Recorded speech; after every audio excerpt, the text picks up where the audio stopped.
kind of repairs should a buyer ask for, and how should a seller respond?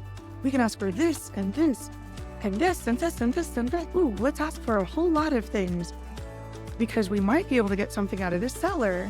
Hey, this buyer is asking for way too much, and that offends me because this was my house. It's amazing. I have had it for many years, and it's an extension of who I am. So because I'm that, I'm just going to say no to all of it or most all of it. Oh no, the seller didn't want to fix anything, and there were a few things that really mattered to me, even though I asked for a whole lot of things and a lot of it didn't matter.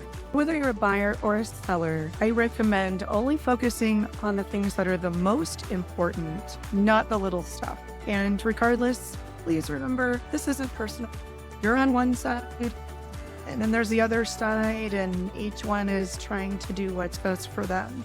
Did you know that ovens come with an anti-tip device so that if the door is open and a child crawls up on the door, it won't tip over? Now, if you've got a little child, that might matter to you. But if you don't, that's one of those things that is an easy fix that sellers don't often want to do. That's just an example. What are some other things you can think of that you would find more negotiable than an actual need? And thanks for watching. Make sure you like and subscribe.